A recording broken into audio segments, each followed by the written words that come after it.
Hello, good morning to all, and wish you all a very happy new year.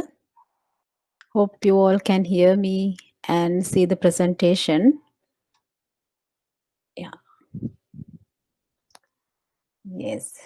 Today we are having the lesson 4 of the central banking, which is actually a continuation of the same topic that we discussed last time in the lesson 3.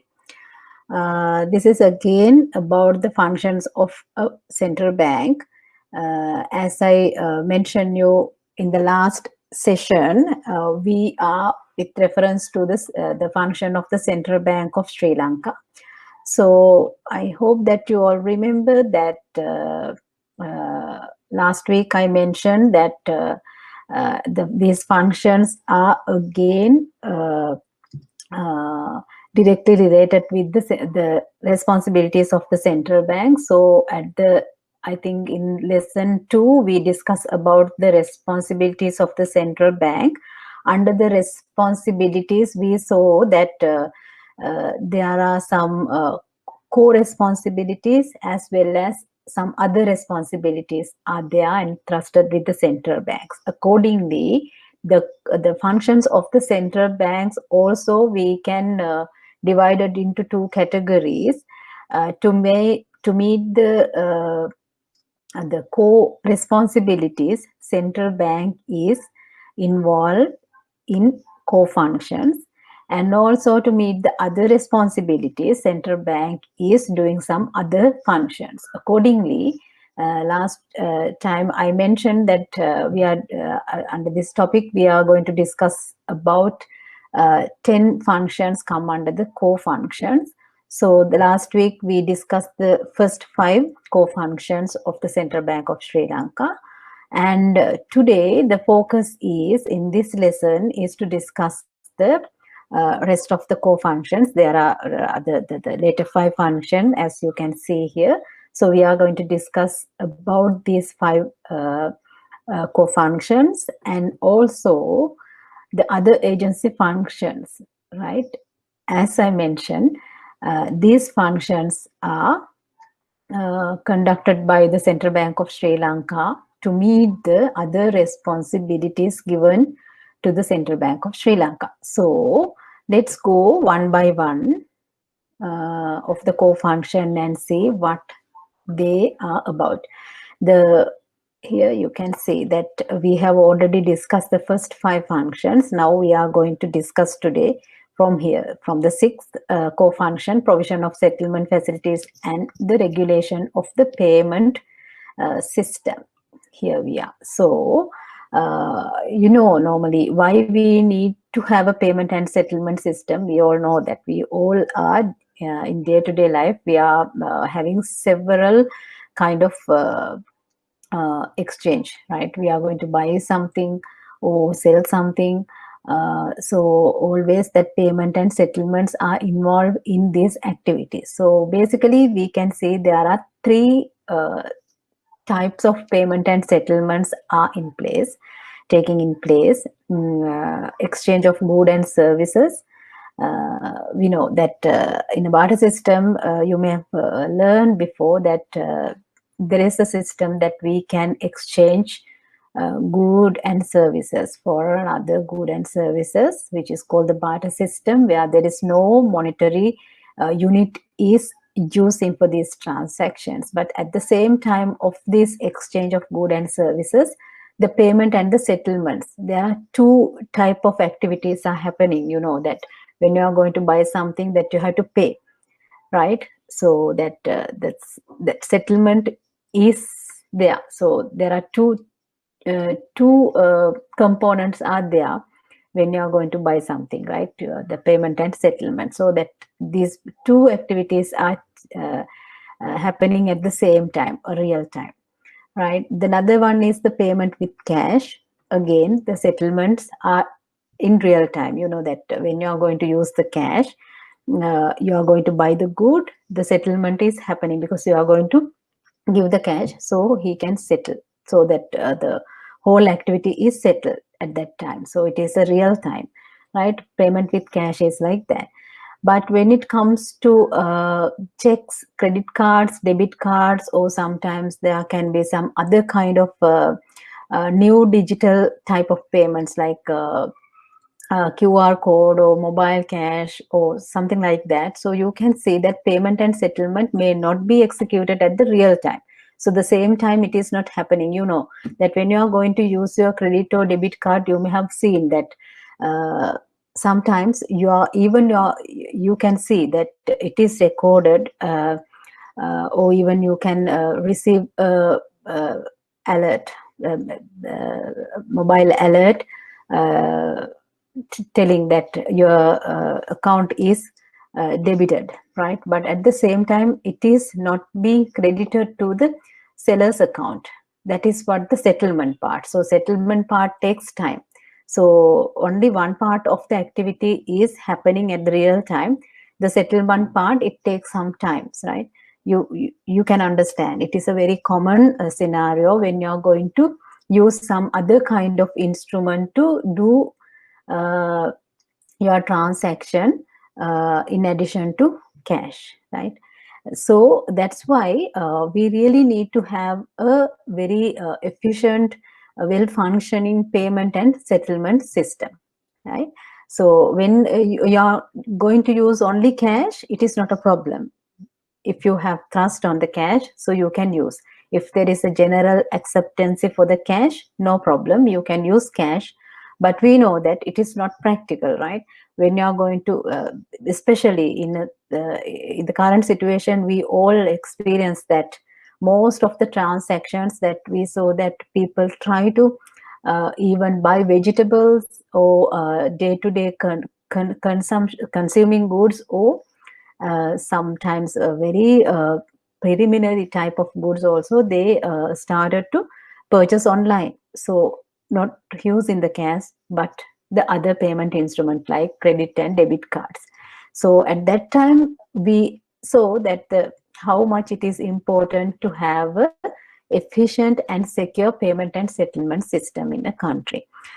Right. So here in the second part of this slide, it has mentioned that in the modern world of sophisticated economic and financial integration, not within in the domestic environment, but today we know that the countries are more integrated to the external world, that we are having several type of transactions with the rest of the world. So in this regard also, we know that we are not going to purchase only the local goods or from only the local market, but while sitting on your bed, you can purchase something from anywhere around the world in any market. So this type of sophisticated transactions are now happening today.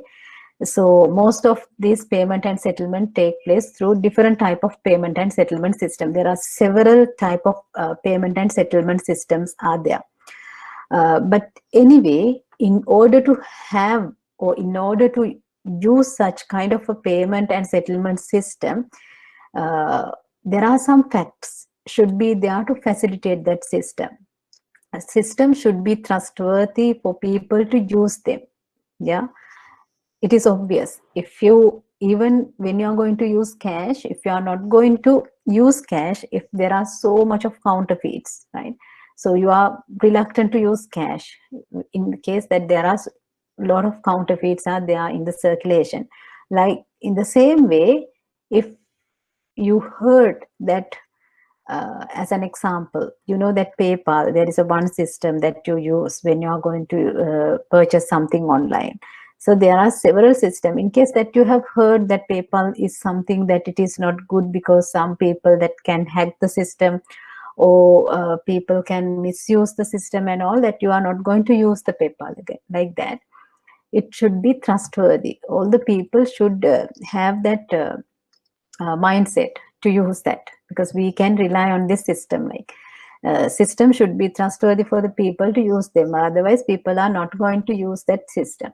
So that that security should be there, or otherwise the thing is like that, because we know that because of this more integrated world, there are so many sophisticated elements are coming up, and with the digital revolution and all, we know that there are several instruments are there. At the same times, people are sophisticated with some techniques to do fraud and to engage with illegal activities as well. That's why we know that this kind of payment and settlement system are highly vulnerable to different type of deficiencies. So unprotected and unregulated system could be used for fraud or similar legal activities. That's why payment and settlement system, it should be closely monitored and should be regulated, right? Otherwise, there is no protection for anyone to use these systems. If there is a system that is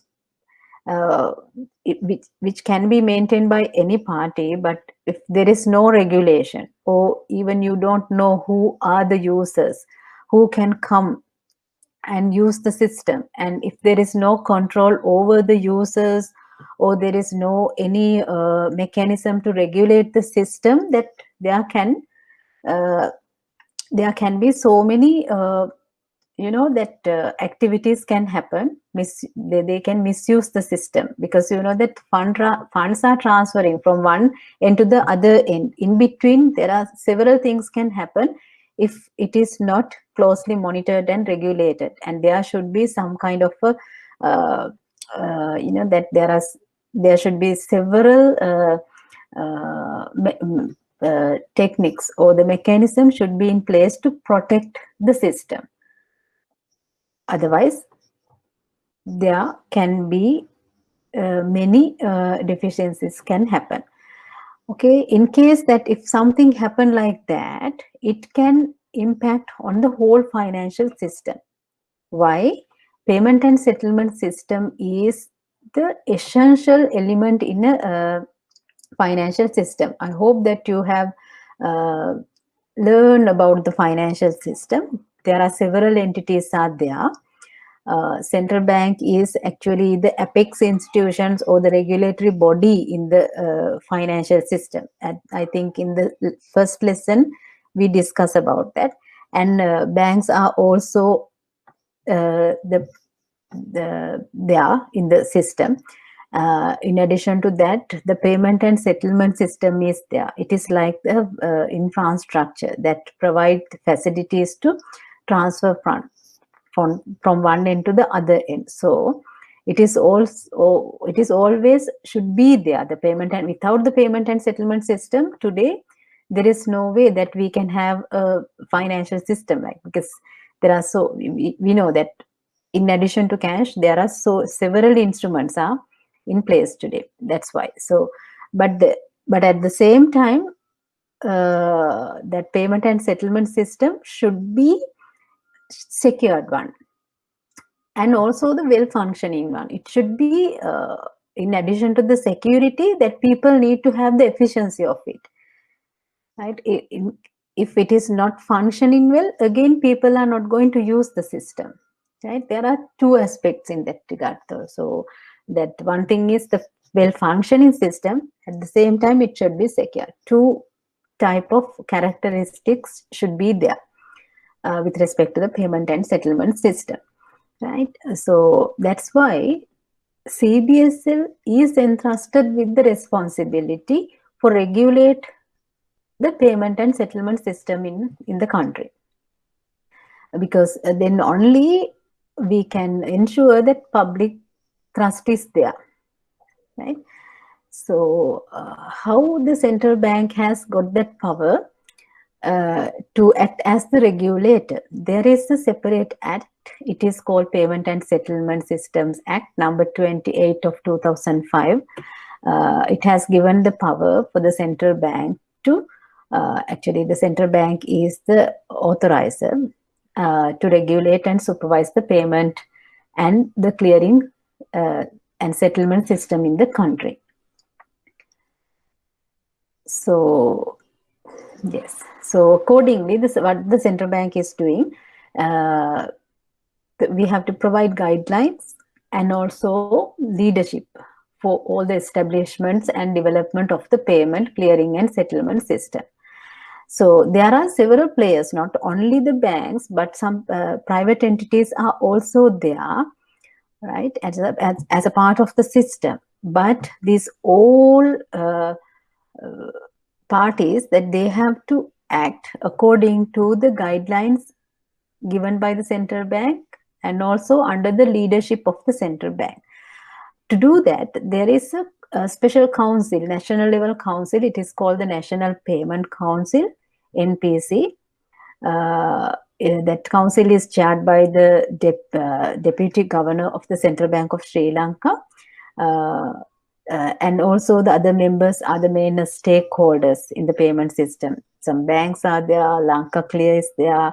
There are several keys, only the key stakeholders are there, work as the members of this council to make recommendation for development of the national payment and settlement system in Sri Lanka. What they're doing is, time to time they study and research, and they consider all the that suggestions coming from the other stakeholders, because especially these days that we know that now the central bank also these days that promote the QR code payment system, right? So likewise, that time to time new with the technological improvements, there are several requirements are there from the stakeholders who are providing financial services to the public, right? So they need to have some new kind of financial infrastructure to do their businesses while providing their services to the public. So they have to come to the Central Bank of Sri Lanka to get approval to do their functions. So, and in that time that the payment and the National Payment Council is there, so they consider these requests and they evaluate the way that they can facilitate the country by improving or doing some development to the payment and settlement system. Right? There are this National Payment Council is the place where make all the recommendations and recommendation for the developments of the system. And in addition to that, central bank operates the Lanka Settle system, right? In the Lanka Settle system, we can see there are two important elements are there. The first one is that the real-time gross settlement system, which is called RTGS system.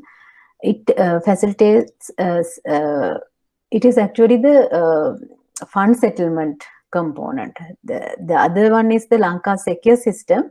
It is the security settlement component. Here, the first one is for the fund settlement, and the specific feature is it is that real time, right? It facilitates settlement of large value and what it is time. Here it should be the time critical payments in real time.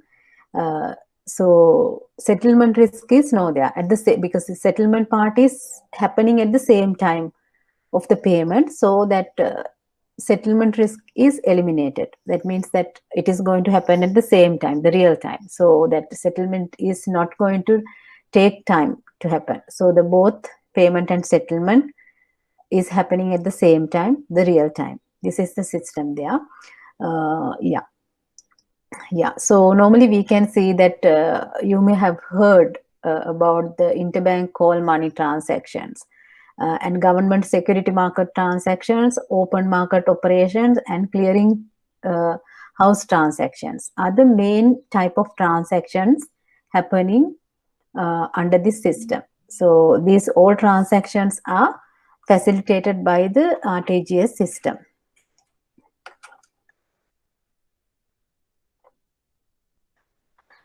And then the Lanka Secure system, as I mentioned, that it facilitates for security settlement component. Yeah, it is, you may have heard about that there are two systems there inside the Lanka Secure system. one is the scriptless security settlement system, and the other one is scriptless security depository system for government securities. This system basically facilitate for all government treasury bills and bonds operations. Yes, and also, yeah, yeah.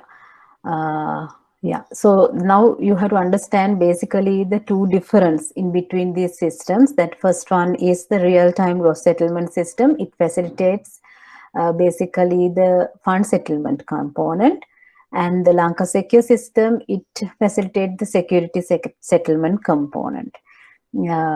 So yes, in addition, that central bank regulates and provides settlement facilities for the retail payment and clearing system operated by the Lanka Clear. Lanka Clear is the separate entity.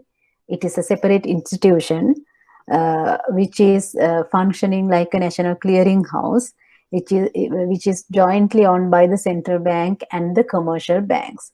By the Lanka Clear, actually, they facilitate all retail payment and clearing systems.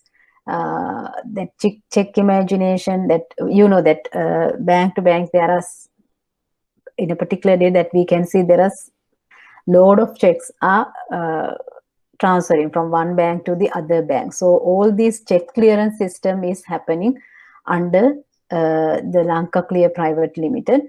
And also the Sri Lanka Interbank Payment System. And also there is another channel called Common ATM Switch.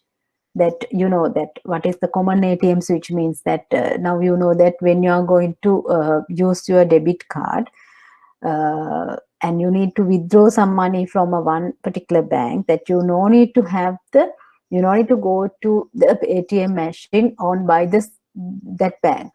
Even you can go to the ATM owned by the other bank and you can do your withdrawal. Why? Because of that common ATM switch. That facility is given by this Lanka Clear Private Limited. And common electronic fund transfer switch is also there. Now we know that from one bank to the other bank that you can do electronic transactions. It is a separate kind of payment and settlement system provided by that Lanka Clear system.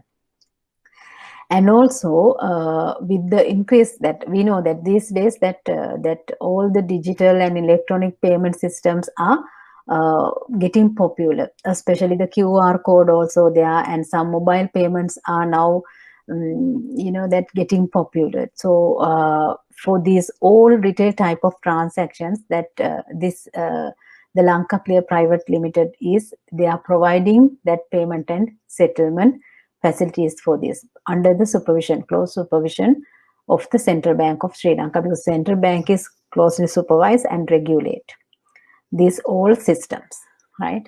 So it is one of the very essential core functions of the central bank. And the second one, actually, this is then this is the seventh core functions of the central bank: issue of currency notes and coins, right? And by the Monetary Law Act, it has given the sole authority for the central bank to produce and distribute legal tender. And you may have learned about money, and you know what are the function, what is the function, how it is facilitate a smooth activities of the whole economy. The money is, or the legal tender is, the monetary unit, right? We use.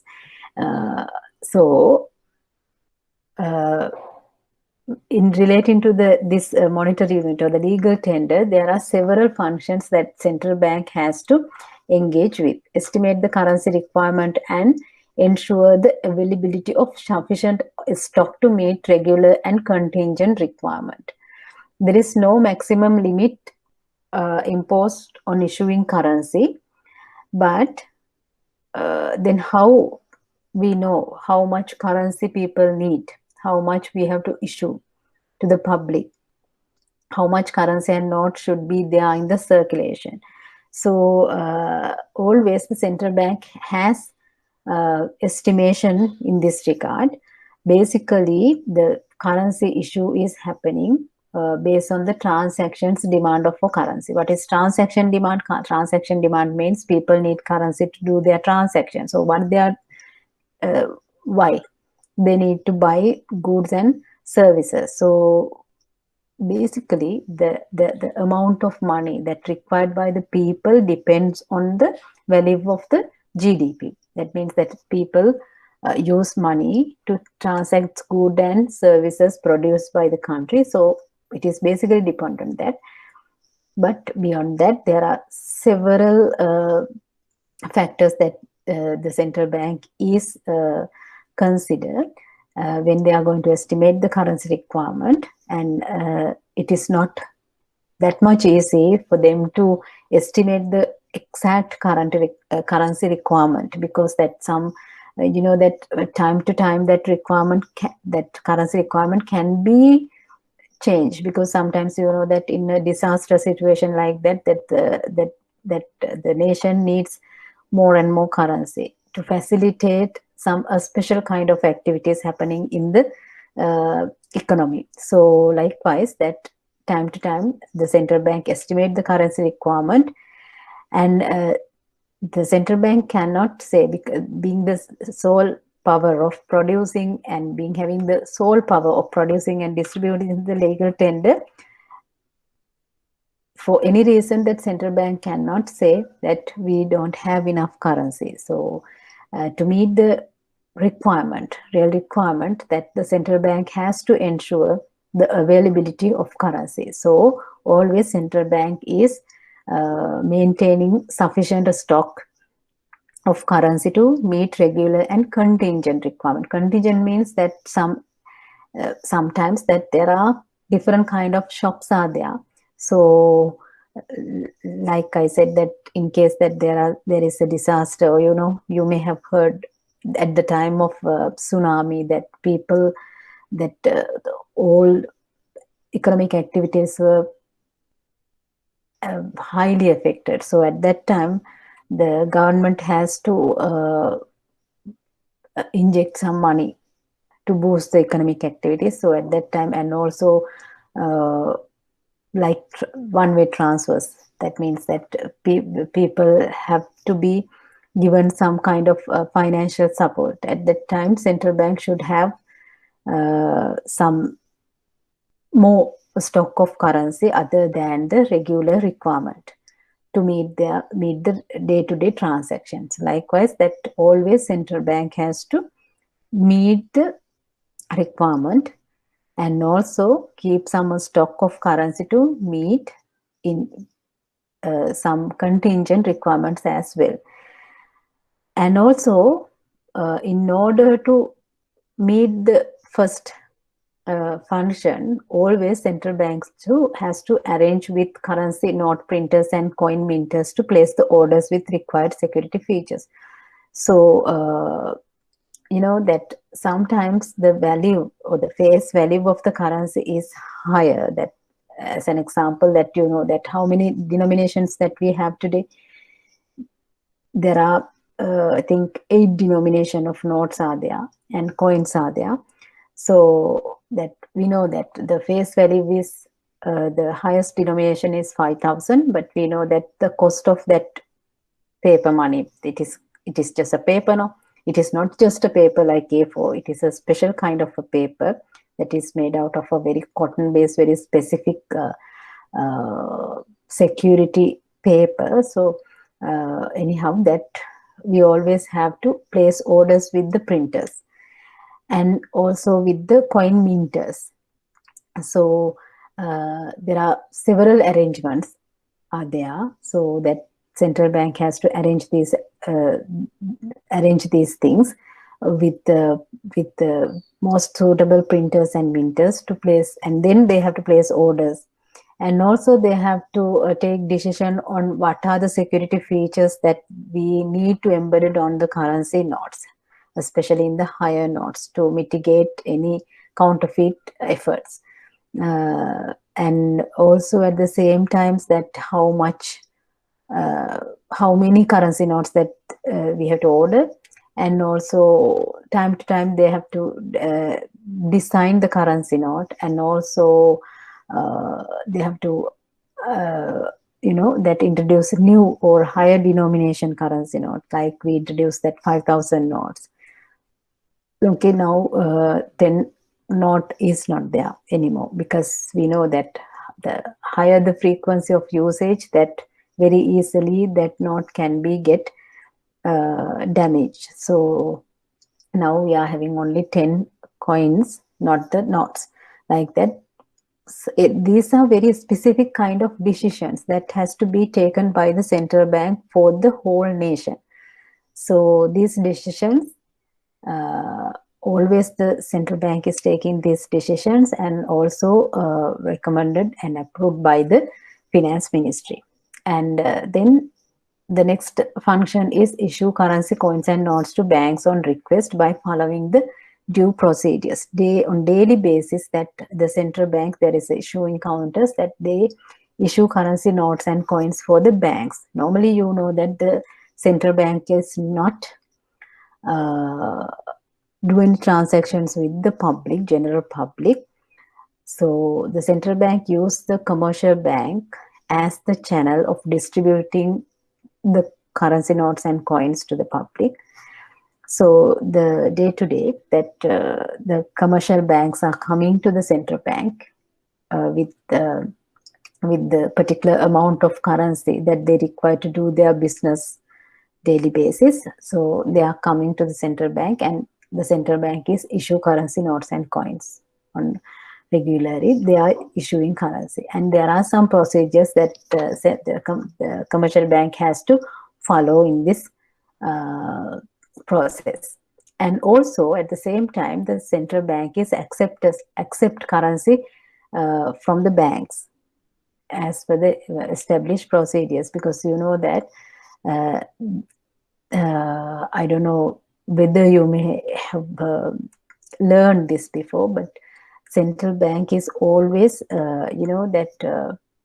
control the overall money supply or the liquidity level of the economy. So there are some limits for the commercial banks to keep currency.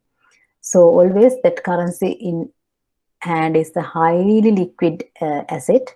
So always there is a control over it. Central bank is always controlling the money supply, level of money supply.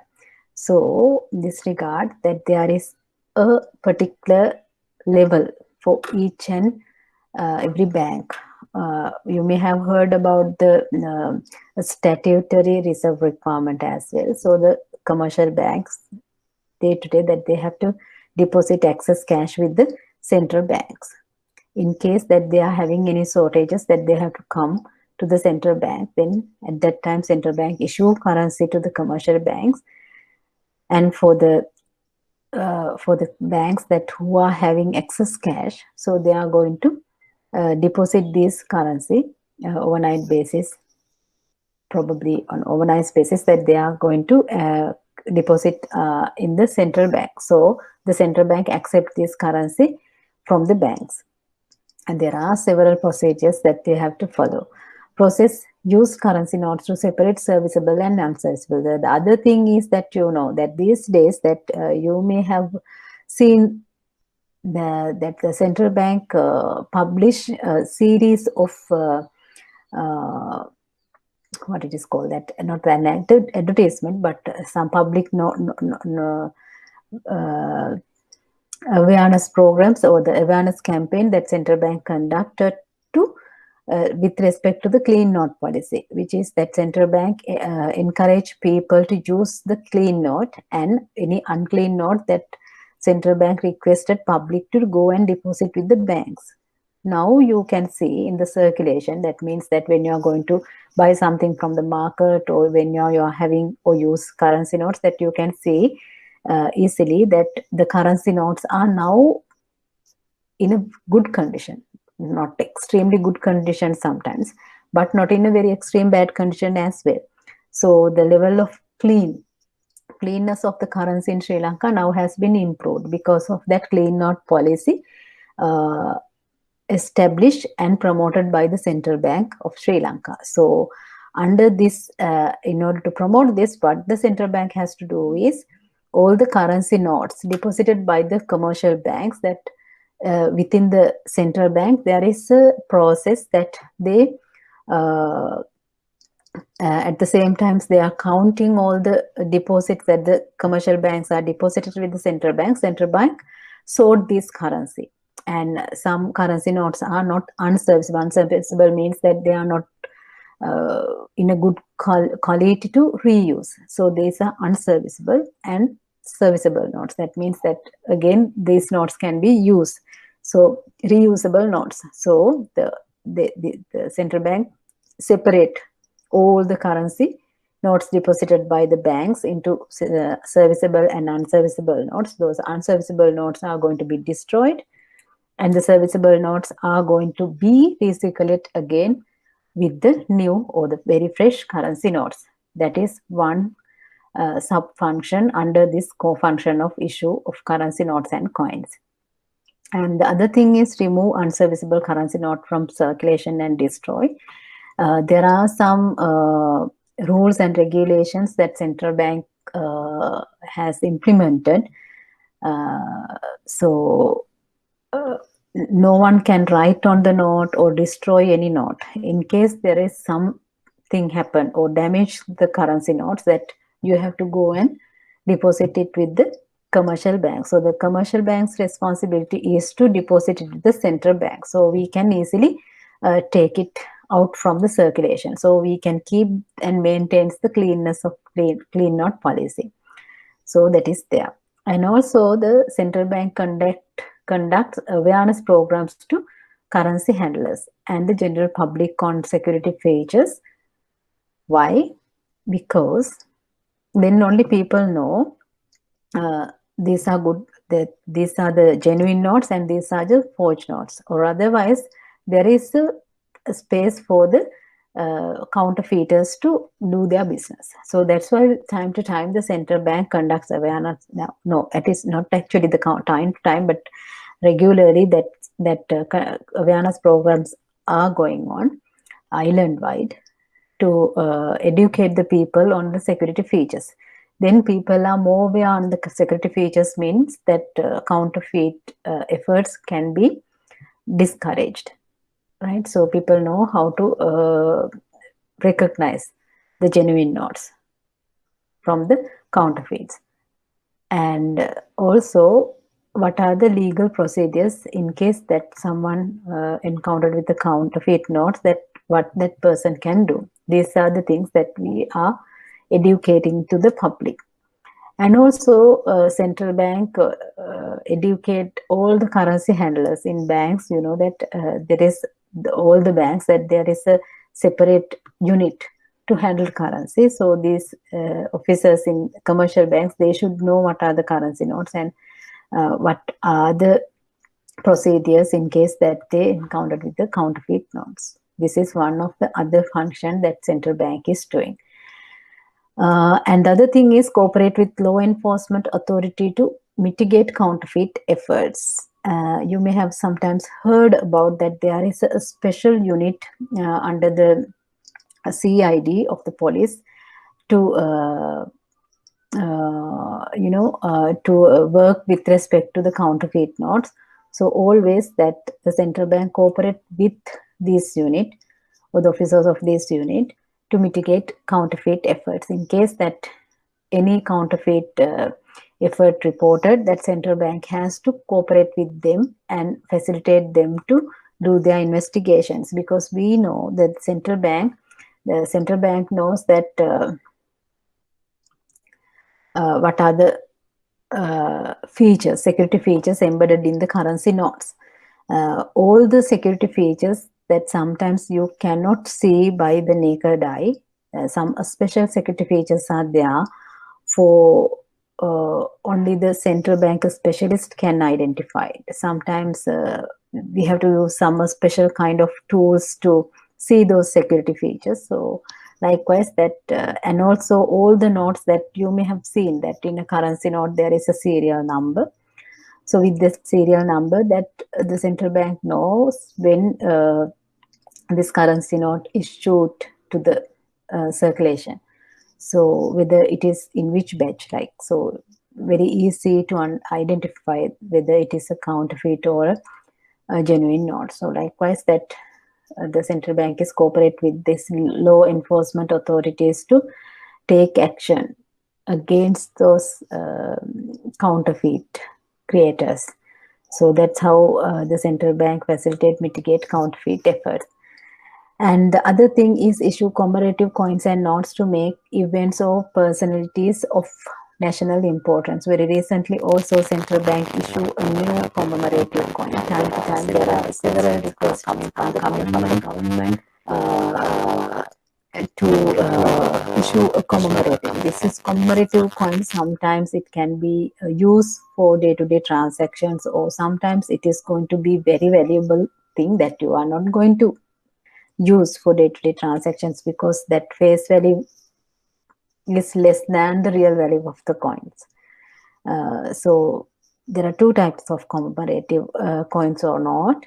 So anyhow, that it is one of the responsibility for the function of the central bank to issue commemorative notes.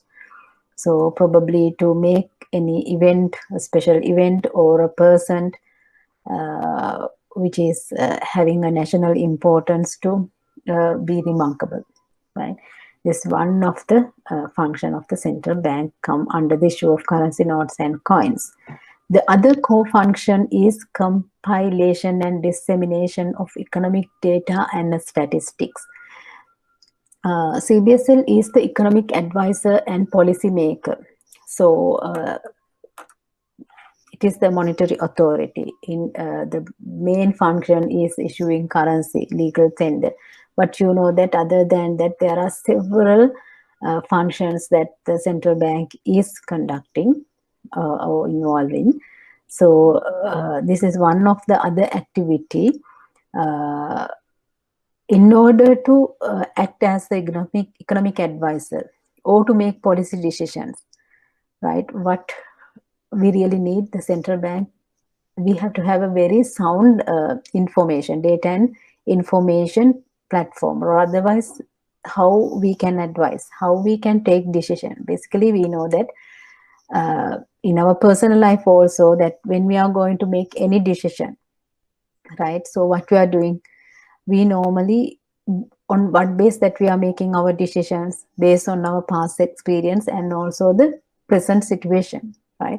So based on these things that we predict the future and make our decision. Like in the same way, that in order to make any policy decisions or to give the advisory services, that central bank always has to have some data and information in hand.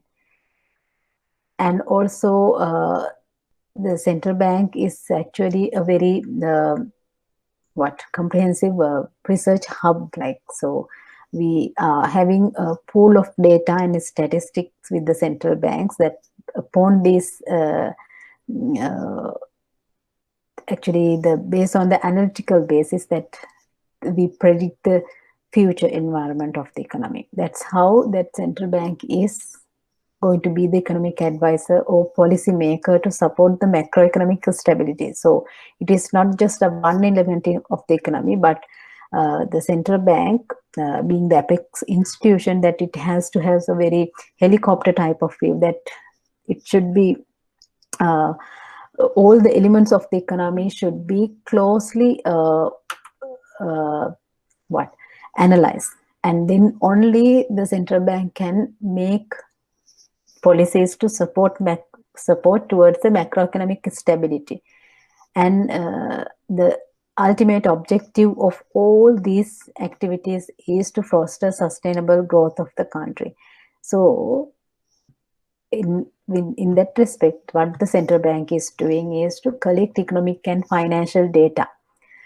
So there are so many data. When it comes to macroeconomic, you know that GDP data is there, inflation, employment data is there, wages, and several type of data is there. and financial data also there.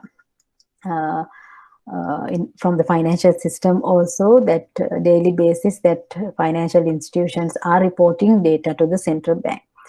So likewise, the central bank can collect data from primary sources and the secondary sources. Primary sources means that we are directly having data from the relevant sector or the relevant entities. The secondary data means that we are using some data already reported by some other party. So at different frequencies, we are collecting data continuously, and different frequencies that we are going to compile those data, and we are going to report them according to a specific formats. The central bank is going to report them in a specific formats where anyone can easily use this data. And also based on this data and information, conduct analytical studies on the performance of the economy. The very sound example for this is the annual report of the central bank, that you can see in the annual report of the central banks. There are several chapters. Each chapters has been focused in different segments or the sectors of the economy. So in these chapters that you can see that how that critically analyze the performance of each sectors of the economy. Yes, and the annual report is a very good example for this. In addition to that, there are some other reports as well, right? So the central bank published these economic and financial data and analytical report at different time dimensions, such as there are some daily reports and weekly reports are there, fortnightly, monthly, quarterly, biannually, and annually. So when you go to the central bank official website, cbsl.gov.lk, that there is a separate tab, it's the publication. So you can see that there are various publications are there. So much of data and information are there. Normally the students that we know, that time to time they refers to the central bank website and use this data. So based on this data and on critical studies that are conducted by the central bank, that the central bank makes projection on different economic dimension to support policy decisions. So that's how the central bank can be the economic advisor, or to make policy or to be the policy maker. These all projections are again based on this data and information. So now you can understand that as an example, that the future inflation, right, that central bank has to make the policy decision on what should be the money supply. And normally you know that this is actually the beginning of this new year. So what the central bank doing is that central bank publish its roadmap for the whole year. So in that roadmap, that central bank publish some of its basic policy measures, because it is kind of a indicator for all the economic agents to make their decisions. In case that central bank say, let's say that central bank is going to say that central bank is going to expand the not expand actually, but to increase the money supply or something to boost the economy, that it is going to be a good indicator for the producers and all like that. It is kind of an indications. It is like green light or the red lights that the central bank is giving for other economic agents to take their move. So likewise, based on these projections, central bank can provide economic advice to the government based on the findings on the performance of the economy. So basically, if you go and see the annual report, the latest one for the 2019, right? That for the 2020, actually, the central bank is going to publish the report at the beginning of April, like, because you know that financial year is for most of the institutions are on 31st March of the next year. So there is some time like that the central bank needs to have, because of the central bank is collecting all the information, data and information from several entities, not readily available within the central bank, but central bank has to collect all the data and compile. So for the last year 2020, the annual report is going to be available by by early April in this year. So even in the last annual report, that you can see how the central bank project the economic performance for the 2020, considering the impacts of the COVID 2019, like that. So as an example, that now in one of the chapter of the annual report, it has given focus to the tourist industry of the country, and it has nicely analyzed all the data, and it predict how much this industry is going to be affected, like that. So based on that, central bank can advise the government,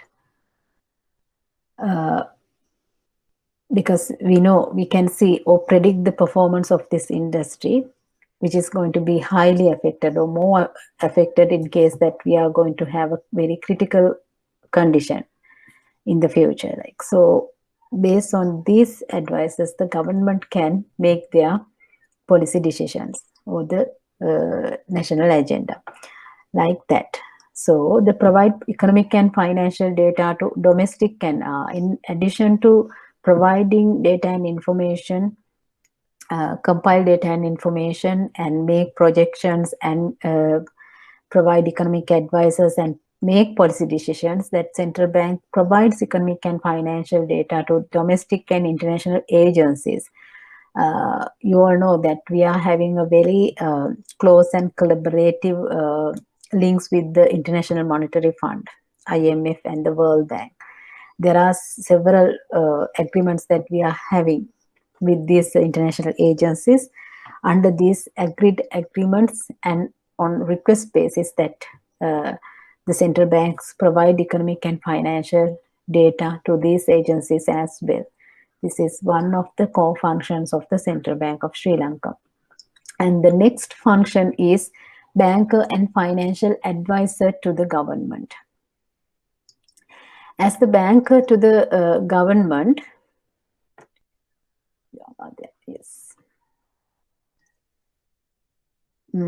banker to the government, the central bank maintains the accounts of and provides banking facility to government departments, right? Under the early function, that compiling data and all that, also I mentioned that the central bank provides some guidance to the government based on the analytical studies that central bank is doing by collecting data and information. So in addition to that, this is a separate role of the central bank as the banker to the government. The central bank maintains the accounts of and provides banking facilities to the government department. Not only to the government, but there are some government agencies as well, some other government institutions. And also provides provisional advance to the government, that there are some, it is actually the provisional advance, that means that it is kind of a compulsory thing that central bank has to transfer a particular portion of its profits at the end of the year from its balance sheet to the government, that it is stipulated according to the terms and conditions stipulated in the Monetary Law Act. And the financial advisor to the government, central bank may make recommendation to the government. There are several points that mandatory, it is kind of a mandatory requirement for the central bank to provide some recommendation to the government. In addition to that, time to time, on different purposes, and central bank is providing advices to the government. Yeah, especially when the government needs to make some measures and make some policies that should be adapted for the purpose of coordinating its policies with the policies of the central bank. Why this coordination should be there? Because you know that the central bank is responsible to take all the monetary policy decisions. That means that monetary sector, but the government is that they are the fiscal policy makers. The central bank is the monetary policy. So there are two different policies basically. But we know that these two policies should be aligned, right? Or otherwise, in case that there are any controversial in between these policies, that the expected outcome of both policies will not work. That's why these two policies should be go together. A very simple example for this is that in case that central bank has been predicted to have a very higher inflation in the near future, at that time the central bank monetary policy, that it should be very contradictory monetary policy. That means that central bank is going to cut the money supply to tame the inflationary pressure. But at the same time, if the government is going to increase their expenditures by giving some subsidies for the for vulnerable segments of the society or something, that in case that they are going to give some or inject funds to the economy, there are different way that it can happen, subsidiary or sometimes kind of another government expenditure or something. But at that time, from the treasury, that funds or the money can go to the system, right? So now the central bank monetary policy, they focus on the future inflationary pressure. So they wanted to cut the money supply. But the government, sometimes it is happening no, when there is a election is coming like that. So there are policies that can be like that, but not for that purpose only, but sometimes it can be happen. So the government is going to increase their government expenditures. So the central bank cannot meet that objective of take the inflation. So what will happen, that the whole economy is going to be affected. That's why always that the central bank monetary policy and the government fiscal policy should be aligned with each other. So both parties, that they have to work together, or otherwise we cannot meet the ultimate objective of the nation. So that's why always that whatever the government policy decisions, always that it better to have the central bank recommendations, right? Yes. And the next one is the central bank should submit to the Ministry of Finance by 15th September each year for the use in the preparation of budget speech. Or another mandatory requirement of the central bank is to give a special report. It is basically should be made available by 15th September. It is another publication that the central bank is doing. By this publication, that central bank is giving kind of recommendation for the government before the budget speech, prepare budget proposals, right? There are some budget proposals, and also there are some recommendation for the government to be used at the level of preparation of their budget proposal. Actually, this is a confidential report. It is not going to be published by the central bank. It is a confidential report describing and analyzing the monetary situation in Sri Lanka and the current monetary policy of the central bank, and examining the efforts of the current fiscal policy of the government on the ability of the central bank to achieve its objective. So here it is a one thing. And at the same time that the central bank, that's the same period, then central bank is publishing another report. It is called Recent Economic Development. We are normally called Red Report. That it is also there the same time that the central bank is publishing. It is also kind of analyze of all overall performance of the economy and kind of forward guidance for the next year, so for performance of the economy. So by this special confidential report, the central bank is trying to give kind of an indicators for the government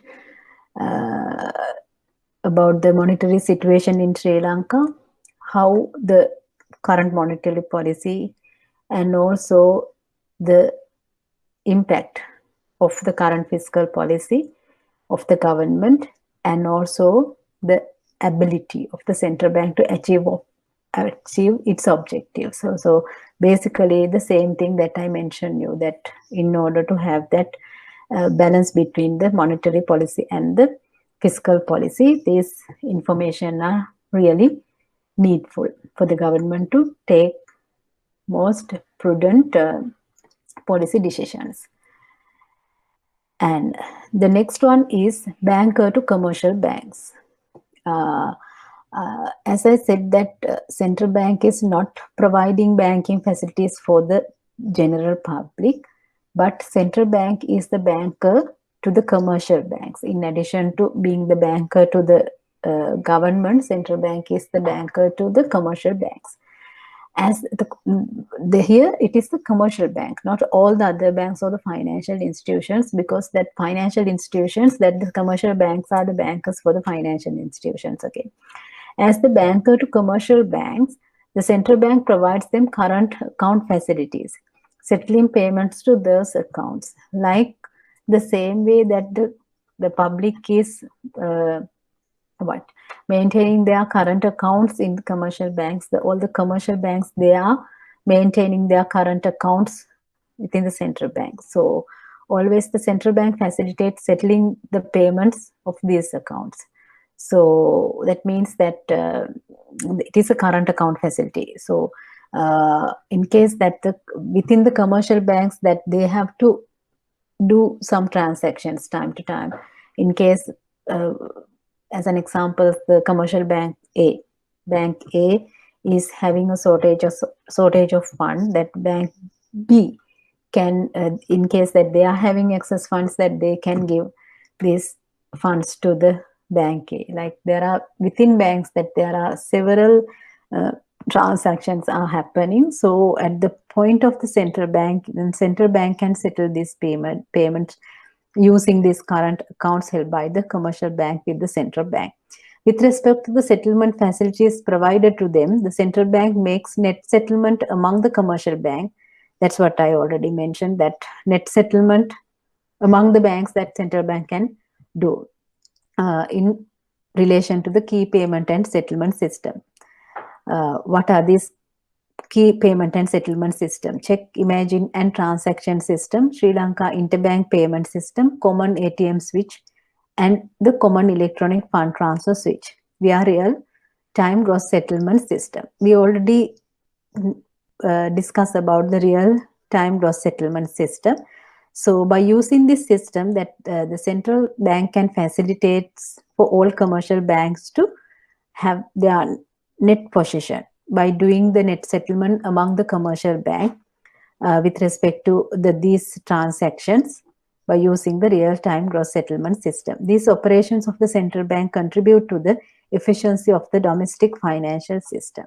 So as I mentioned, that the commercial bank is the dominant players in the financial system of the country. So by doing so, to having the net settlement among these commercial banks, that the central bank can ensure that efficiency of the domestic financial system. In situation of emergency or imminent financial panic, which directly threatens monetary or banking stability.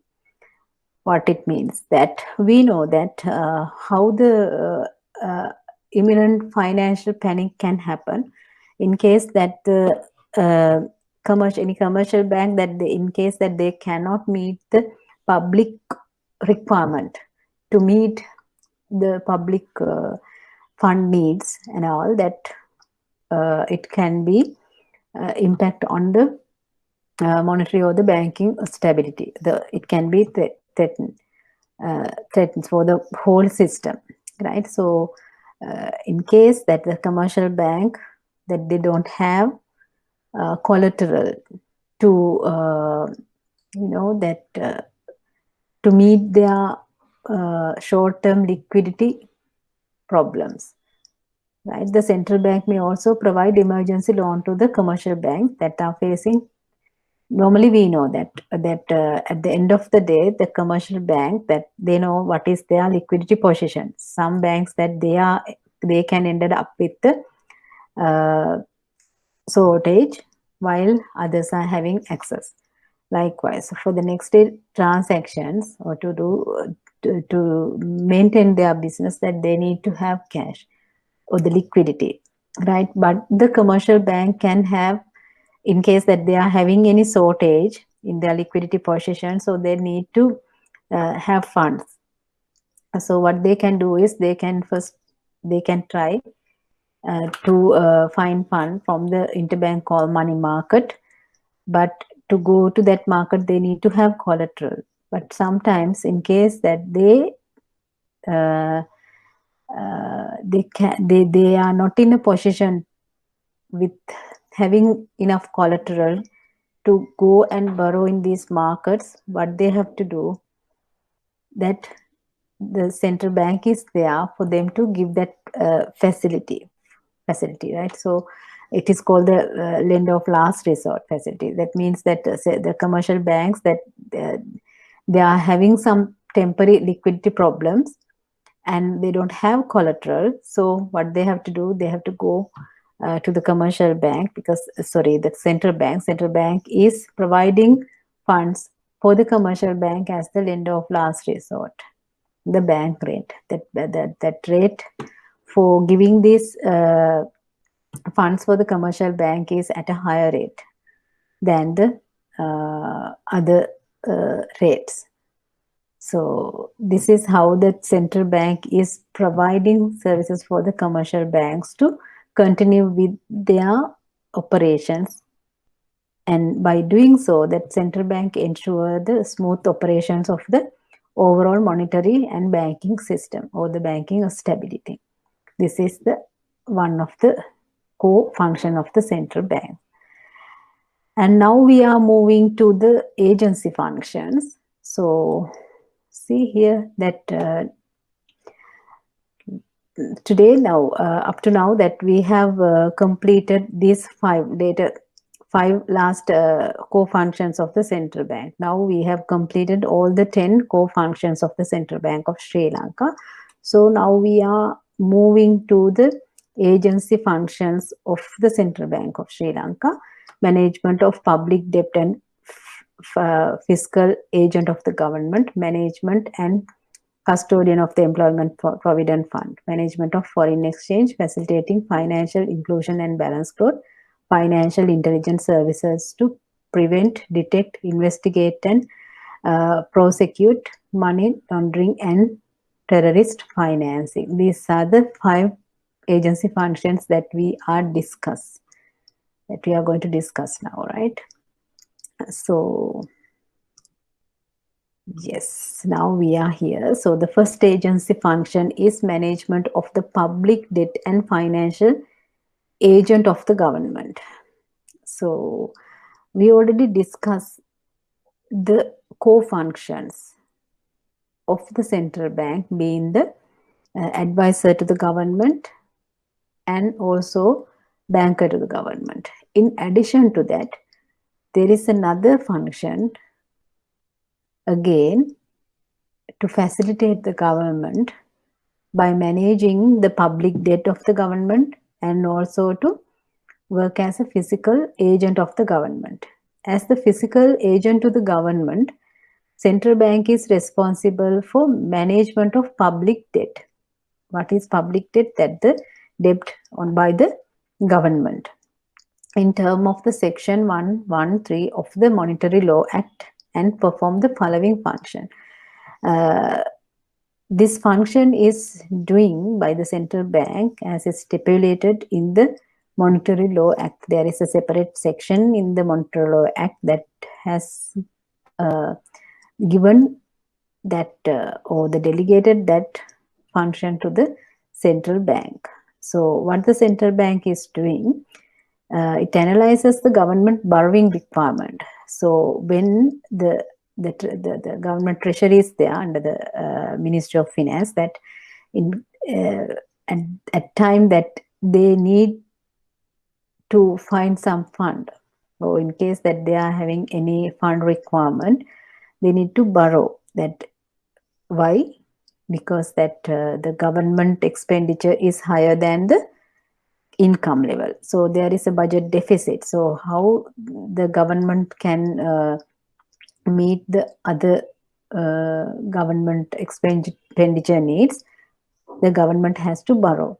So at that time, that government or the treasury, that it has to inform that requirement to the central bank. So the central bank has to analyze the government borrowing requirement,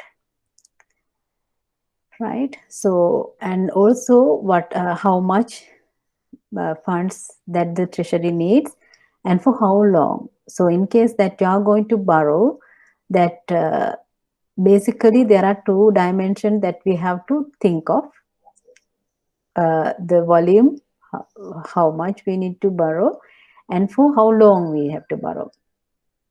So there are two aspects when you are going to borrow. So these two aspects, the central bank has to analyze in a very specific manner, or otherwise that the central bank cannot do their function in a prudent manner, because always that central bank has to mitigate the risk as well as the cost when they are going to borrow on behalf of the government. So that what the central bank is doing is that first the central bank identifies the type of borrowing instruments. There are several ways that can raise funds in the domestic market or even the foreign market. Basically that from the normally we know that without coming to the central bank, even that treasury can have some funds from the local banking system as well. But here there are several instruments at the disposal of the central bank, where the treasury bills, we call the T-bills, for short-term borrowings, and for the medium and long-term borrowing, the treasury bonds are there to be used for raising funds. And to borrow through these instruments, that central bank has to conduct treasury bill and treasury bond auctions. There are due procedures are there. And in the financial market, that we know that there are primary dealers that appointed again by the central bank. So the primary dealers are also regulated by the central bank. Authorized primary dealers are there, and these dealers in this auction, that these dealers are going to bid for this treasury bills and bonds. And then central bank has to select the useful bids, very successful bids to raise funds for required time period. And by the bid, by giving their bids, that they are offering some prices, or that the interest rate, no, so it is the price or the cost of the funds. Select the successful bids to raise funds for required time period. For a particular period, this much is the cost of the fund, like that they are bidding. So now the central bank has to consider the volume of bids and their quoted prices, so that the funds are raised at the lowest possible cost. So the central bank has to critically analyze what would be the most cost-effective way of raising funds for the government. Right? Then the central bank collect fund from successful bidders and channel funds to the government treasury. So this is actually it is the primary market where that central bank and the primary dealers are involving in this fund transactions. So that the central bank can raise funds by selling these bids and bonds based on the bids that offered by the primary dealers, and they can collect these funds, and from the successful bidders means that the bids selected by the central bank after considering the cost of the funds and also the time periods, and these funds are transferred to the government treasury and repay loans and due interest to ensure that all government liabilities are honored in time. That the another responsibility is that now, as in the same way that central bank facilitate to raise fund for the government by borrowing, the same way that central bank has to that meet all these liabilities of the government as well. So the central bank has to repay loans at due interest. With the interest, that central bank has to repay the loans, and those are actually the liabilities for the government. But these liabilities should be paid in time.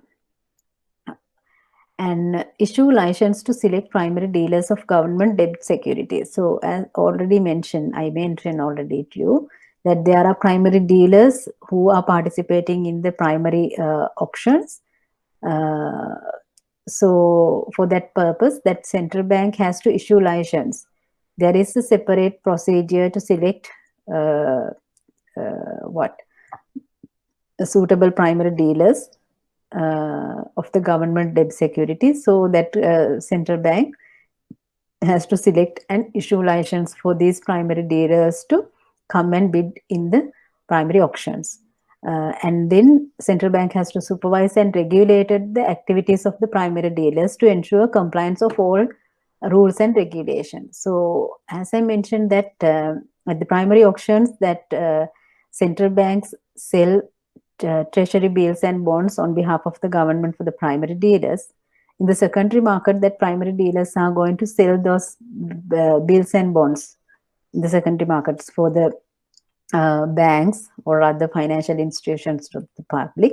So these all activities to be closely supervised and regulated and monitored by the Central Bank of Sri Lanka. Because it is also a very important fund transaction happens within the financial system of the economy. And then analyze the debt profile of the government and report to the relevant institutions. The next thing is now that central bank has to time analyze the debt profile of the government, and the central bank has to report it to the government as well as to some other institution like maybe IMF, because that IMF also giving some financial assistance for the central bank under different conditions, so that the central bank has to keep analyzing the debt profile of the government and provide policy guidance to the government on the trends and possible repercussions and associated with the public debt. It is the other sub-function come under the management of the public debt and financial agent of the government. As a financial agent of the government, it is actually again a part of the advisory role, I think, that provide policy guidance to the government, that the central bank is always analyzing the debt profile of the government so that it can foresee any repercussions, future repercussions because of that higher debt burden for the government and all. So that central bank can provide some guidance to the government, and also that can recommend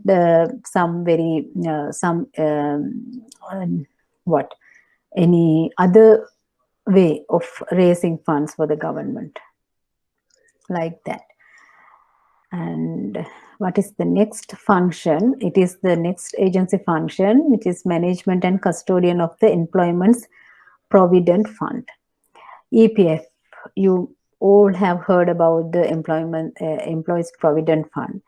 Actually, the central bank is very known to the general public because of handling this fund, because you know that all the people in the island, that they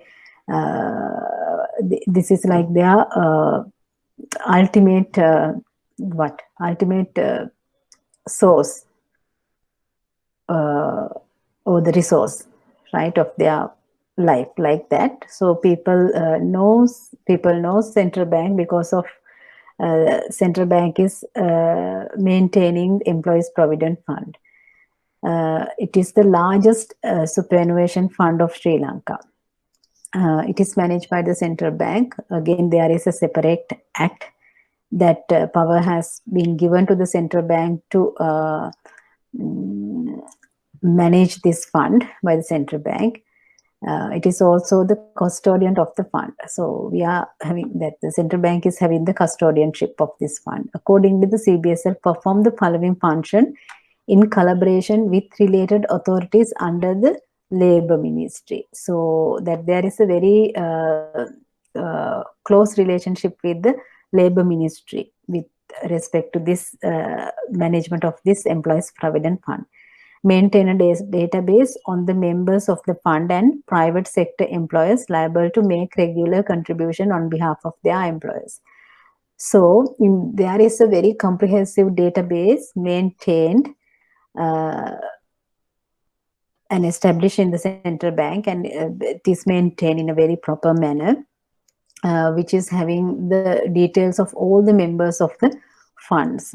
So now recently that database is more streamlined, where that all the members can be easily recognized by their national identity number, because you know that name of the members time to time under different employers, that they are recorded in a different manner, so it is very difficult to amalgamate their funds and all. So very recently that central bank streamlined the database for all the members that under their NIC number, that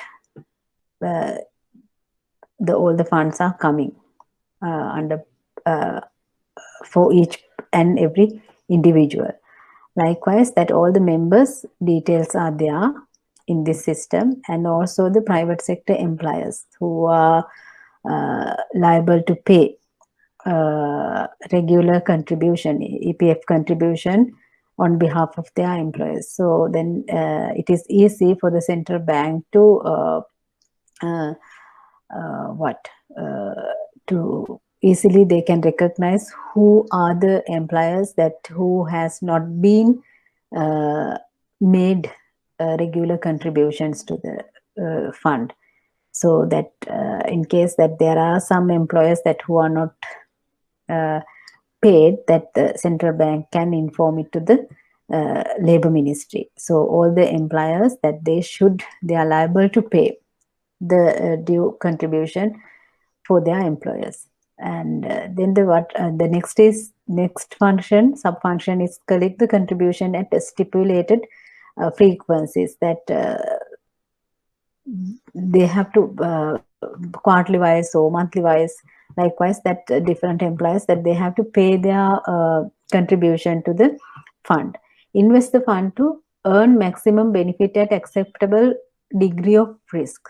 This is a very important and very responsible part of this function, where that it is, as I said you, it is the largest fund of Sri Lanka. So where we cannot keep idle, that we cannot just keep it like idle, that instead of that we have to invest it, the funds in this EPF, that we have to invest.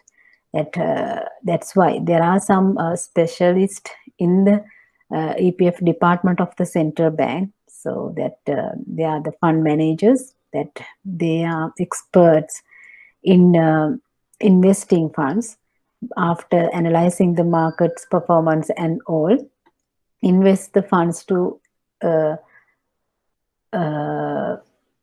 they are invest these funds to earn maximum benefits, that in case that you are going to keep the funds idle, there is no point, that you are going to end up with the same. But instead, that if you are going to invest it in a proper manner, mitigating the any possible risks, that it is the objective actually. So likewise, that it is going to be invested even in the domestic level or international level. But we can commonly say that they invest in government treasury bills and bonds, because we know that risk is at zero level. There is no risk of defaults, right? So that's why that these funds are investing in a very at a very minimal risk. Release the due portion of the funds to each qualified member as per the instructions of the relevant authority. So the Labour Ministry always, that when the member has to withdraw their funds, you know, that after they retire, that they can claim on their funds. So at that time, that the member has to make their request to the Labour Ministry. There is a procedure that they have to follow, all the members. So after that, the central bank make arrangements to release these funds for each qualified members. In between that, there are some other mechanisms that the members can be benefited based on this fund, like when in the case that they need to purchase a house or build a house, that they can even go for a loan based on the balance of the fund they have on the EPF, like that. So collect, compile, and analyze the data related to the fund and disseminate the information to the relevant institutions and authorities. So always that the central bank has to collect all the information, always the database should be updated, and these updated figures to be informed to the Labour Ministry and other relevant institutions. Provide policy suggestions for the improvement of the management of the fund and its further progress. It is always doing by the central bank, the collaboration of the Labour Ministry, that they are taking some policy measures to improve the management of the fund, because as it is the largest superannuation fund of Sri Lanka, that the central bank always have to ensure that they are managing this big fund in a effective manner. So it is there. And the next thing is that management of foreign exchange. Foreign exchange of nation represent its capacity to deal with external transactions. I think already we discussed this topic earlier as well, why it is very, very important for a country to manage foreign exchange. As I said you that that foreign reserves, that it is kind of an indicator for the level of strength a particular nation has, right? So I said you that normally we believe that at least that we need to have foreign reserves to meet 3 months to cover up 3 months import bills, like, so that it is actually the external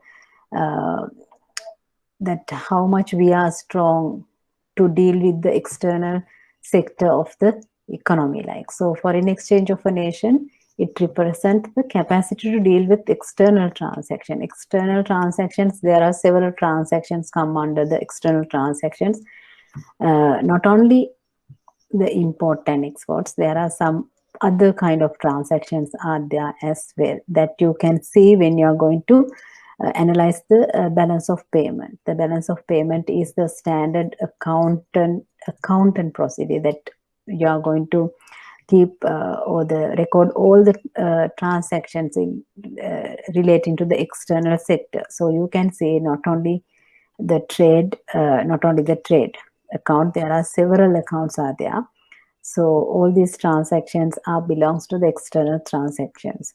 So in order to deal with these external transactions, always you have to have a foreign reserves. So foreign exchange is there. So it has been earned with productive economic activities with the rest of the world. So that foreign exchange always we need when we are going to import something, or in case that we are going to pay foreign debt. Likewise, there are several ways that we need to use the foreign exchange. And also at the same time, there is several way that we are earning foreign exchange. But we know at the same time, foreign exchange can be used to illegal activities and those that can compromise the national security.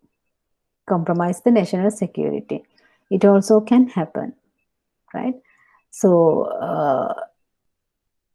normally we know that that's why. So the other thing is that when that the foreign exchange flows, that in and out flows, based on these in and out flows, always the exchange rate is determines again, that the final position of the balance of payment is determined by this all inflows and outflows of foreign exchange. And there is the impact on the exchange rate as well. So we know that in order to maintain the overall stability of the economy, that management of foreign exchange is highly important, right? The other aspect is that foreign exchange can be used to illegal activities and those that can compromise the national security. That's what it says. Hence, a nation should have an effective framework to manage foreign exchange. In the central bank, there is a separate department called Foreign Exchange Department, where they monitor all the foreign exchange transactions that the nation is having with the rest of the world. Normally, we know that all these foreign exchange are transferred through the banking system, where the offshore banking systems in the commercial bank, so that these transactions are very closely supervised. In case that you need to pay some money in US dollars, that these all transactions are you have to do through the commercial banks, but all these transactions are reported back to the central bank. So we can continuously monitor the foreign exchange transactions, inflows and outflows. And here are some of the functions that the framework that they managed by the central bank: design and implement regulations related to foreign exchange. So time to time that regulations are getting updated. So there is a maximum level of foreign currency that any individual person can take out of the country. As in the same way, there is a maximum level for taking to the country, especially when you are going to take foreign exchange from this country to the other country. There is a huge impact, right? It is an outflow of foreign exchange from the country. So there is an impact on the external stability. So that's why always that central bank is closely monitored, and also time to time update our regulations and implement these regulations. That's why always when you need to go abroad, that there is a particular form that you have to fill when you are going to, because you have to take your money from the bank, that dollars or something, that you have to keep records. You have to fill a form and you have to submit it to the commercial bank. That's the commercial bank that they are reporting to the central bank, that the overall inflows or the outflows of the foreign exchange. So appoint money changes to facilitate exchange of foreign currency with domestic currency with a special focus. And you may have seen that that we know that there are several money changes are there in the market. Some are authorized money changes, where the license by the where that the central bank has given license for that money changes to do these transactions with the foreign exchange. So the central bank appointed these money changes so that they can facilitate exchange of foreign currency. So any person, individual person, that they can instead of going to the bank, that they can go to the money changer and do the transactions. But these transactions are, there is a way that these transactions are reporting back to the central bank through the commercial banks. So there is a way that we can monitor these transactions. That's what the third point says, that monitor and supervise activities to money changes to prevent forge with foreign exchange and related illegal activities. So when the money changes, that they are actually the authorized people to facilitate the public to do foreign exchange activities. So the central bank can monitor and supervise the activities. So we can see that this is the amount of foreign exchange are exchanging. But in addition to that, we have heard many times that there are several illegal activities are happening. By giving the facilities for these money changes, that central bank could mitigate those illegal activities. And also, in case that they are going to engage in illegal activities, that central bank can see what the activities, that any foreign exchange that has happened, that central bank can trace back on what basis that this foreign exchange has been happened like. So that's how that central bank monitor and supervise these activities. Okay, this is the other agency functions of the management of foreign exchange. So I think we already discussed that the central bank is engaged in the foreign exchange market, right? Foreign exchange market to what? We discussed already. Under the responsibilities, that I think we discussed about the way that central bank engage in the foreign exchange market to maintain the external value of the currency. That's what I said.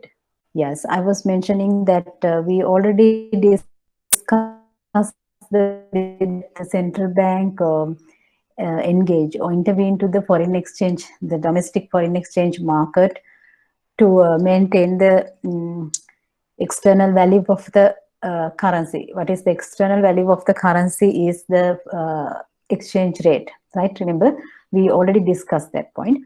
Here, actually, this is not relating to that function, but there is a link between this. By management of foreign exchange, that there is a support for maintaining the external value of the currency, but these two are different functions.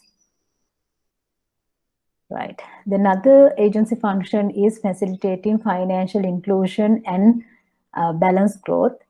There is a separate department in the central bank which is called the Regional Development Department. The intention is to support inclusive and balanced economic growth. What is inclusive? Inclusive means that all the parties are involved, like inclusive, and balanced economic growth. Here, the balanced economic growth means that the entire region of the economy is evenly contributed to the overall economic growth of the country. And the other intention is to promote financial inclusiveness of the country. What is promoting financial inclusiveness? It is actually to to have the engagement of all individuals of the country to the formal financial sector, where we know that there are several occasions that we can see that especially in the rural areas, public are more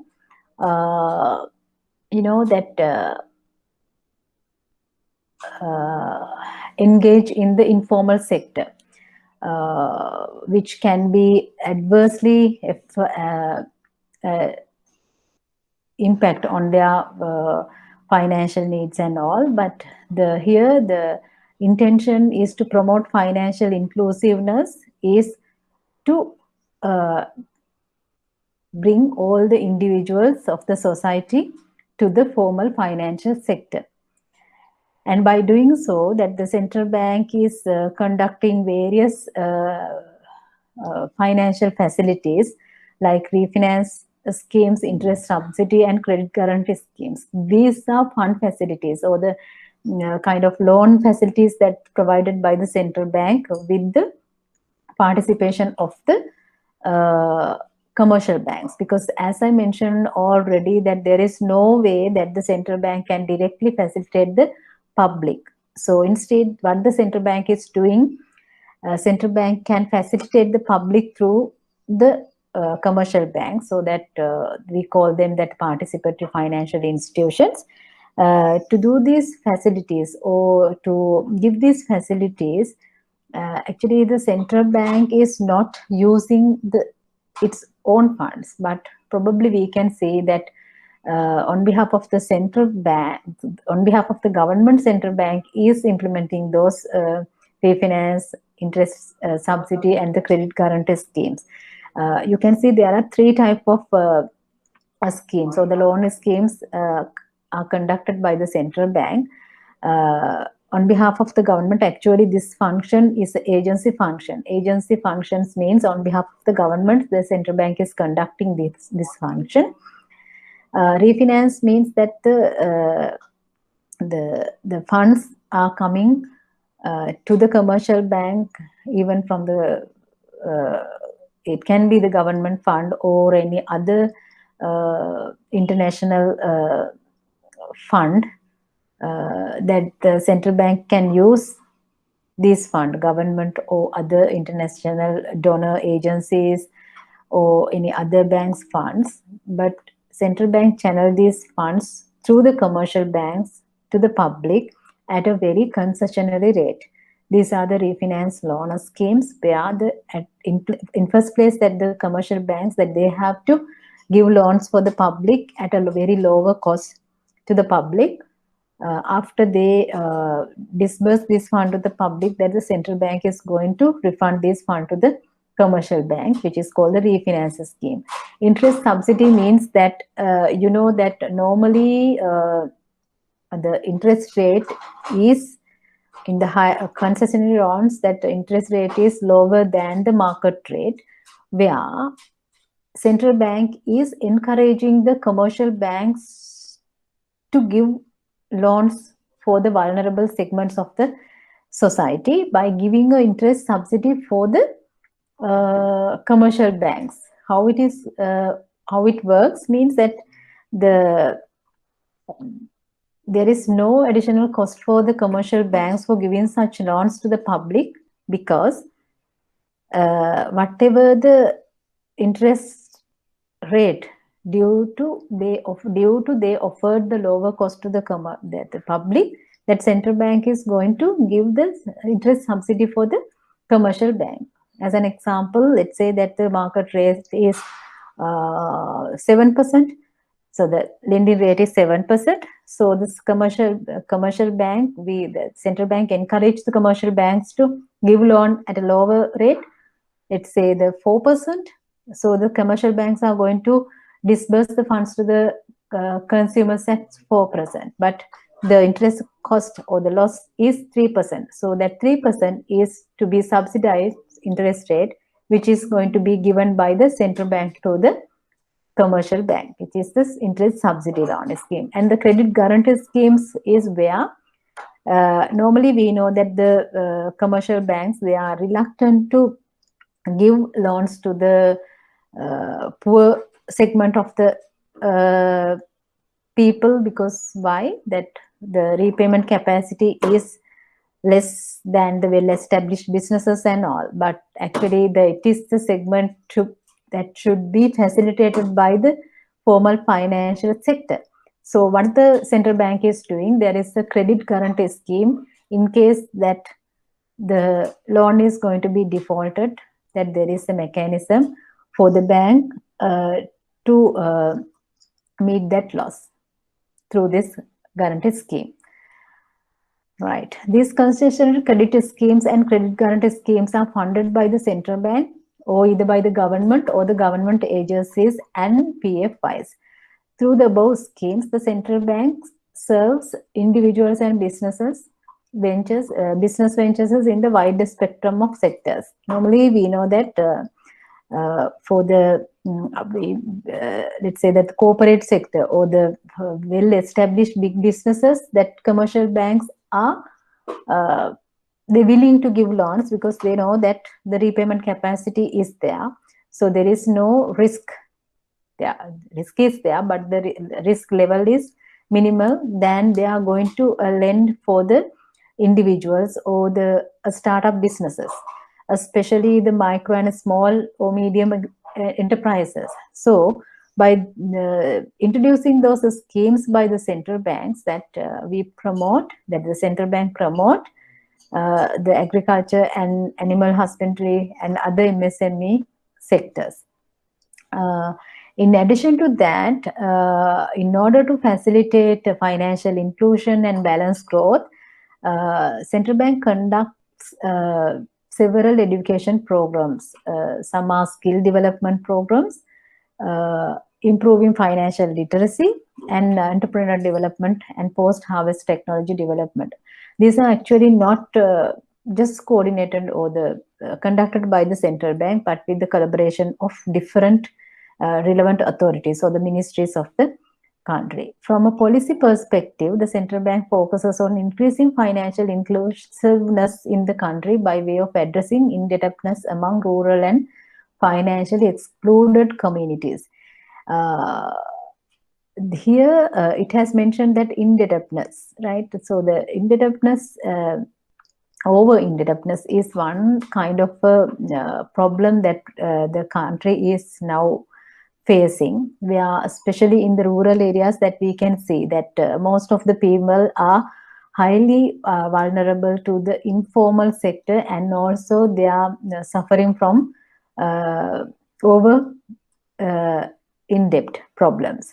So there is a special policy initiatives that the central bank has been taken up at the moment by developing a national financial inclusion strategy, which is designed. It is a kind of a policy or the strategy which is expect to be used by all the stakeholders or the financial sector institutions, that they have to operate in one direction to improve financial inclusion in the country.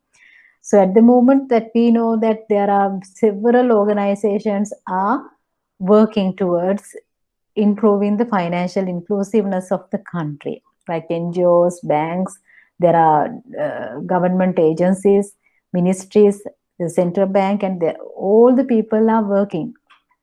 But there is a fragmented approach where that all try to improve the skills level of the MSMEs by giving programs and all, but there should be a mechanism where all the parties to be collaborated and coordinated in a proper manner to give the same message to the vulnerable segments of the society, and to providing funds in a very proper manner to make them more empowered with the education or the knowledge, and also financially. This is one of the other agency functions of the central bank.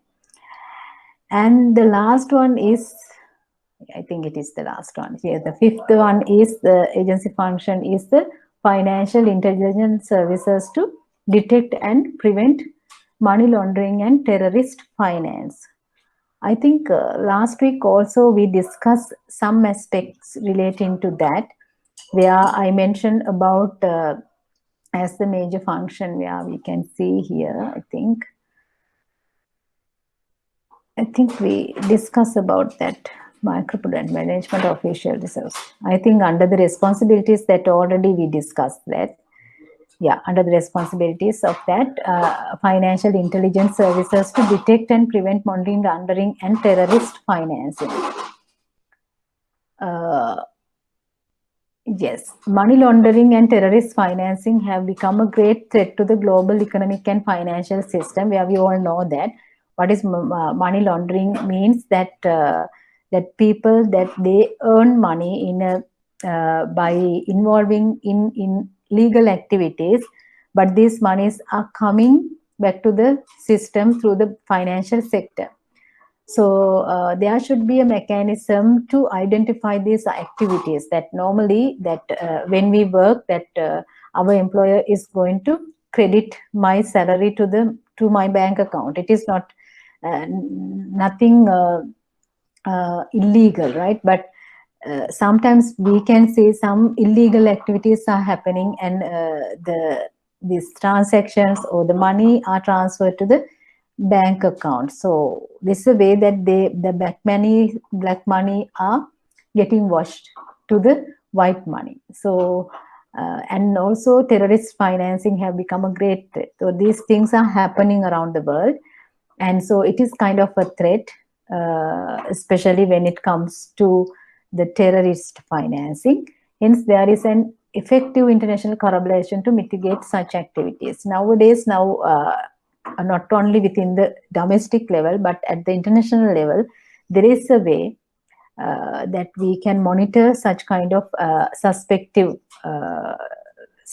transactions among the banking system. So, financial intelligence units of Sri Lanka is the national focal point for the anti-money laundering and countering financing of terrorism framework in Sri Lanka. There is a separate unit established in the central bank, which is called the FIU unit in the Central Bank of Sri Lanka. It has given authority to monitor all financial transactions in the financial system of the country. And they are always that it is actually that unit is established under the Financial Transactions Reporting Act. There is a separate act, the legal act is there. Under that act, the authority has been given to that unit of the central bank to do this function. According to the objectives and the powers specified under this framework or the act, this unit receives suspicious transactions report. Always that they are keep an eye on all the transactions, and in case that there are any suspicious transactions, that they are having these reports, and they analyze, assess, and disseminates relevant information with law enforcement authorities and other agencies, including supervisory authorities, to facilitate the prevention, detection. So sometimes you may have heard about the way this unit helped for recent the terrorist activities happen in the country as well. So they can trace back what is happening, and as at the same time some suspicious transaction is happening, that it is reported to the relevant law enforcement authority to prevent these activities or detect or to do investigation in these activities. So it is the basic objective of this function. This unit carries out necessary that supervision and regulatory functions. There is a specific framework is there for this, to do this supervision and regulatory function with respect to its designated reporting institutions, which are the institutions engaged in finance businesses and designated non-financial businesses as defined in the Act. So the banks are there. Other than the banks, there are some other finance businesses as well, according to the Act, that they have to report and support the FIU unit to carry out this function. Okay, this is what I wanted to discuss with you today.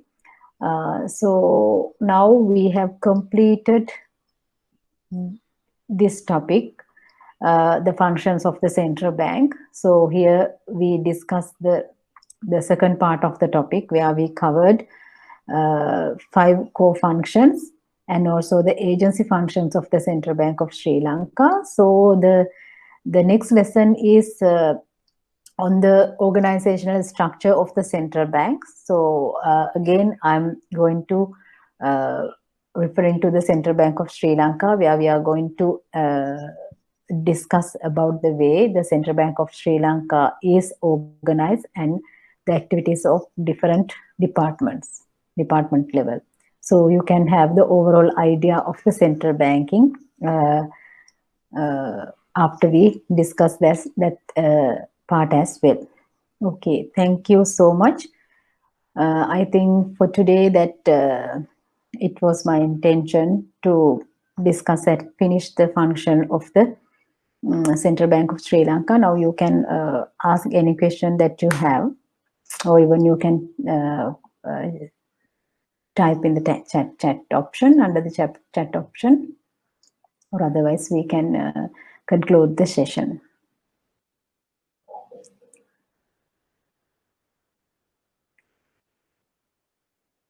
Okay. Okay. Then can we finish the session? If you don't have any question, I think we can conclude the session. So the next week we are going to discuss about the organizational structure of the central bank. Thank you so much.